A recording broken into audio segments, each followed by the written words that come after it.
Ehrbar is with us for another look at recently released DVD and streaming titles that we think you'll find of interest. Greg, of course, is a two-time Grammy-nominated and multiple Addy Award-winning writer for television, animation, advertising, and publishing for Disney, Warner Brothers, and Universal. He is also co-author, along with Tim Hollis, of Mousetracks, the story of Walt Disney Records. You can enjoy Greg's animation spin column every Tuesday at cartoonresearch.com. For more information about Greg, go to gregehrbar.com. Greg, what do you have for us tonight? We have a animated series that will probably be thought of as a classic in years to come, but it's a recent series.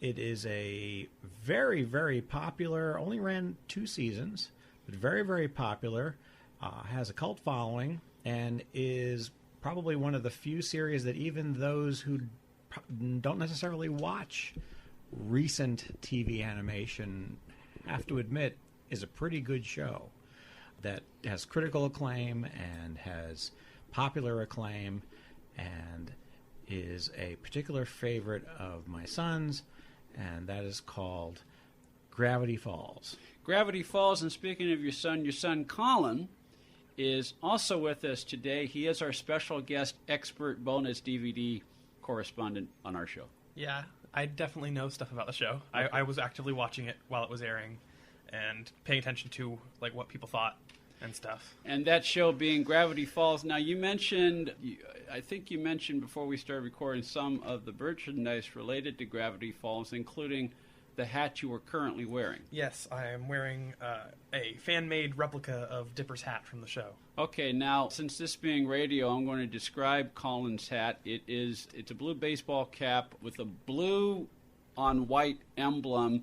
The emblem looks like either a blue tree or 2 arrow signs. It's a pine tree. It's a pine tree.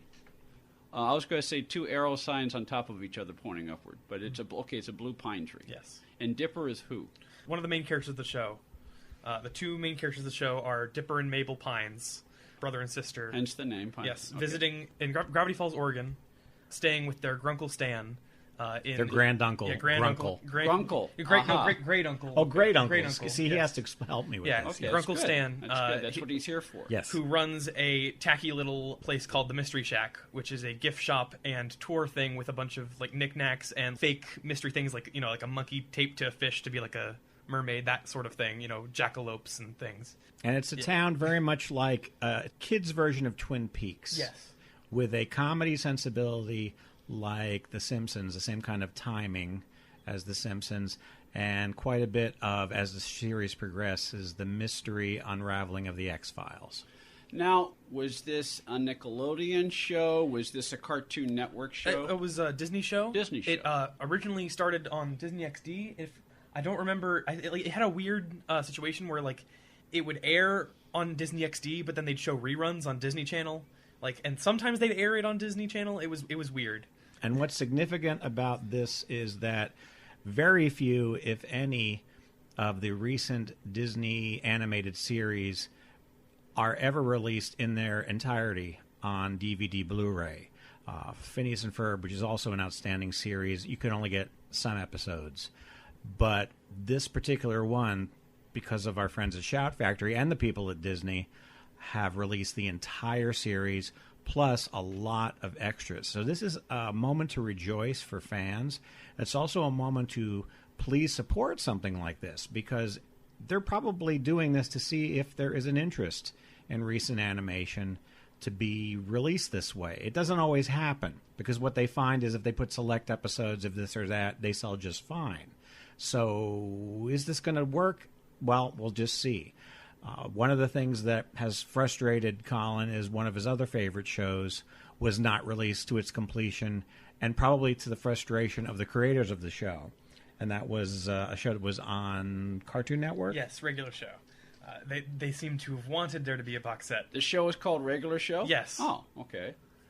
Not only were they wanting the show to be released in its entirety, in their final episode. Well, the last 2 final episodes, a major plot point is the box set itself is in the show. It's in the show. They show you the box set. Yes. And yet it was never released, and we're still waiting. So if you want to see more of these things happen, then this would be a great thing to get. And I would guess a lot of people don't even know that this exists. But it is on Amazon, and it definitely is worth it, not only because these look fantastic on Blu-ray. These are hand-drawn animation. The production level is very high, especially in the end-of-season episodes, especially the finale. It's a three-part finale that has a lot of not only hand-drawn, but CG, a lot of special effects. They obviously busted the budget on the last few episodes, and it shows.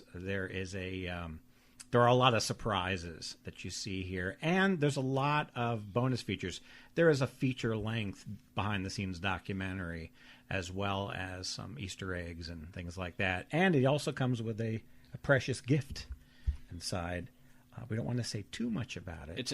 It's a gift to Dipper. At least that's what it says on the envelope. It says to Dipper. We won't tell you what's inside it, except that don't open it until after you watch every single episode. It is an object from the final episode. Uh-huh. It is a note that he is given at the very end of the series. Okay, so just between the three of us, it looks like the envelope is open, so I trust you've seen... It just Well, comes we open. Oh, it just comes open. Yeah, I see. it comes in one of the Blu-ray discs. I see.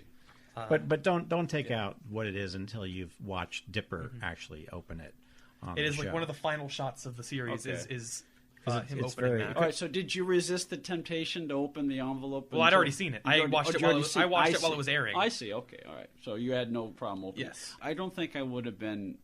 had Shout Factory sent me the DVD set. I don't think I'd have been good. I would have opened it. Because if you open it without seeing it, you won't get what the point of it is. It won't really impact you. Well, also, in this day of advertising, you might think that it's like some kind of direct marketing thing of buy 5 videos, and then agree to get one every month. Like a Christmas story. Yeah, yeah, exactly. Yeah, it could easily be taken as hey, get more of our Gravity Falls related stuff. But what's cool about it is it's the sort of thing that Shout Factory does, and Disney at its best does, that they put something in there they didn't have to. Yeah. They didn't have to print this thing and stick it in there. I was They very did it for surprised when I fans. saw that. Yeah, yeah.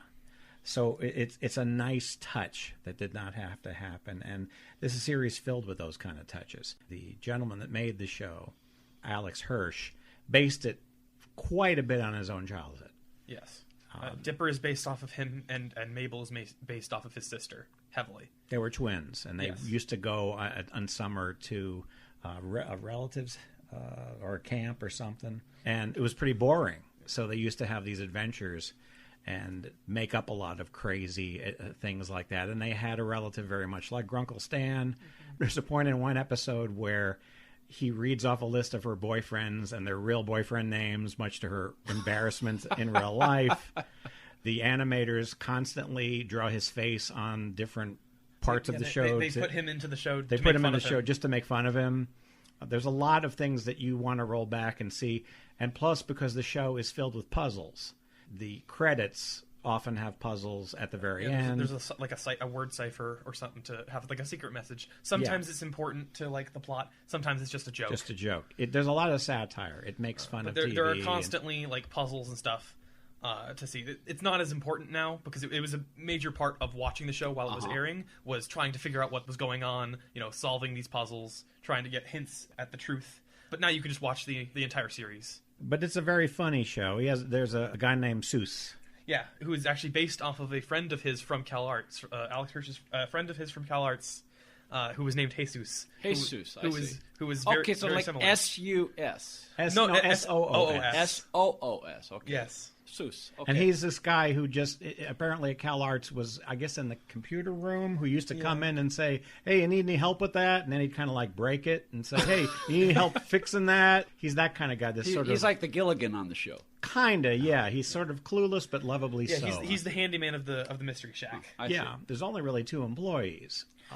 Wendy Corduroy, who is the cashier at the gift shop. Yeah, and that's the love interest of Dipper's of Dipper. life. For the benefit of those who may not be familiar with Gravity Falls, people such as me, for example, why don't you give us a brief thumbnail version of the premise of the show? Well, the premise is basically that Dipper and Mabel Pines have come to Gravity Falls for the summer to stay with their Grunkle Stan in the Mystery Shack. Mm-hmm. And on like one of their first days there, Dipper goes out in the woods and finds a journal, like hidden in a tree. And inside this journal is a bunch of like monsters and secrets of the town and all this kind of stuff that fascinates him. And so he decides that he wants to go investigate and find out about these things, and find out who wrote the journal. And so the show is kind of about him and his sister going and seeing these things. There's other things to it, like Mabel wants to date boys and have a summer romance and stuff. Yeah, she has a scrapbook, and there's a lot of subplots and other characters and stuff. Yes, but the main point of it is Dipper and his investigation into the mysteries and secrets of the town of Gravity Falls. Okay, so all right, so therein is the Twin Peakish sort of connection that Greg alluded to a little while, or X-Files, where every episode has a new mysterious thing that they investigate and find out about. Yeah, there's a line, and I'm not saying it correctly, but there's a line in one of the later episodes that says, everybody in this town is strange, but ironically, the only ones who aren't are a family named Strange. Hi, I'm Todd Strange. It's just this one guy. Oh, it's a one guy named Todd Strange. And he's not strange. Right. Yeah. He's perfectly normal. Yeah. And all the kooky characters they meet in town, like Lazy Susan, who has like a eyelid. She has like a one eye thing. One eyelid who's just... Does it spin around? No, her eyelid is like... a Lazy Susan. I know that, yeah. Yeah, I get that. Then there's an old madman. Yeah. And you find out his backstory later. Yeah, McGucket. So this town has all these eccentrics, and some of them you find out their stories, some of them that you don't. Yeah. But what's also key, too, is that there is a level of heart to all this. There is it's not mean-spirited. Okay, there is a level of affection. Mabel and Dipper fight, but they have a very close. They have a very believable sister-brother relationship. Yeah, and that is tested, and that comes to a head. Well, yes, because one of the underlying plots for the show is they are 12, and they're going to turn 13 at the end of the summer. So they are, they're coming into like a new chapter of their lives. Yeah.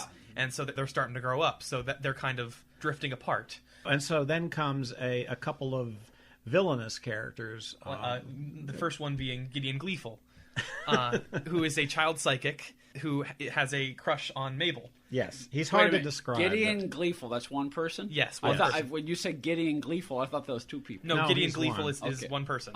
Okay. Also known as Lil Gideon. Lil Gideon, yeah.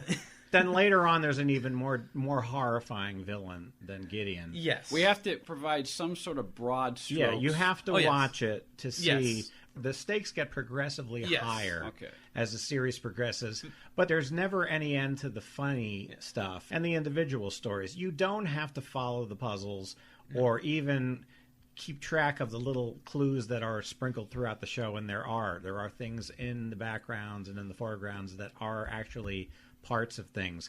There was actually, towards the end, an actual interactive, I guess, scavenger hunt that went on. Yeah. That is described in the documentary that people participated in. But it was not run by Disney. Alex Hirsch did it on his own. Yeah, it was just something he did grassroots, and people... Alex Hurston is the person behind grassroots. Yeah, Alex Hirsch is the creator of the show. Okay. Yeah, and families and fans all participated in this thing and had to track down the bad guy thing. And it's better. I can't describe it well, but it's very. Well, wasn't the end of it was them finding the statue? Yeah, because they built a statue in real life that is related to the end of the show as well, and it's going to stay there forever. Yeah, it became a part of this area that they placed it in, and they actually gave little prizes to people who found it. It's a very, very amazing story of this troupe of artists that he got, and these are a lot of people he got close to in college and at Hal Arts, and then other people that were brought into the show who are very creative. And plus, if you're a TV fan, there's quite a few very impressive names that do voices on this show, including. J.K. Simmons is one of them. Mark Hamill. Mark Hamill is in it, yeah. As an Academy Award winner, J.K. Simmons. Yes, and he's in quite a few episodes by the end. He becomes a major character. Alfred Molina, yeah. Yes. Let's see, we've got... And you mentioned Mark Hamill, so that's good. That's good pedigree right off the bat. John O'Hurley. One of the regulars, the voice of Wendy, is... Linda Cardellini is the voice of Wendy. Jon Stewart. Oh, Jon Stewart plays. That's a spoiler. You can't. Yeah, you can't I won't tell you who the former Daily Show Jon Stewart, as well as Larry King. Yes. And Larry King. Larry King is appears very in fun. several episodes. A couple, but it's very funny. Do you have a question? Justin Roiland is in the show because him and Alex Hirsch are friends. Jonathan Banks is in it. It's got a very impressive group of veteran voice actors like Corey Burton and D. Bradley Baker and those people, but also Nathan Fillion is in it and people like that. T.J. Miller. So Will Forte. So it's a very impressive show. Highly recommend it.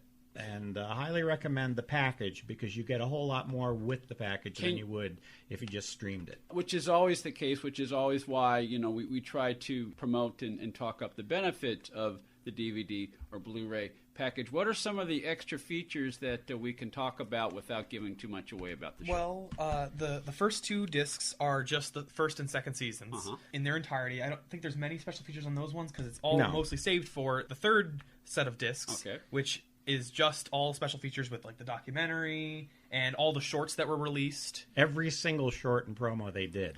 So there were like mini series. Mabel had a small series of shorts. Dipper had one. Seuss had one where he fixed things. There's like 3 episodes of that. There's like 8 of the other. McGucket had one about the apocalypse. Oh, there's also audio commentaries on all 40 episodes, which is pretty impressive.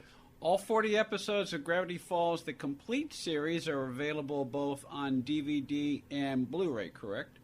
Yes. Through our friends at Shout Factory. Now, before we leave the topic of Gravity Falls, I'm noticing what appears to be one of the insignias of the show, which is the gold hand with 1, 2, 3, 4. Is that 5? Is that 6? 6 fingers. 6 fingers. Okay. So you're observant. You would like to unravel this because the third one. There are 3 journals. Okay. The one that Dipper finds is the third one. So part of the other mystery is finding out where the other ones are, and it also has 6 fingers. Okay. So trying to find out who the author is. There's lots of hints. One of them being the 6 fingers, obviously, and the fact that, as we see in one of the episodes, Gideon actually has one of the journals. Okay. And because one of the characters has 6 fingers, they had to take great care in giving every other character that's one of the most 5. one of the most impressive things about the show is a big cut that a lot of cartoons do is they will skimp out on the number of fingers. This show cannot draw fewer. But this show is not allowed to do that because a major plot point is the amount of fingers that people have. So they have to always draw the proper amount of fingers. So never since the Invaders have the fingers been as important.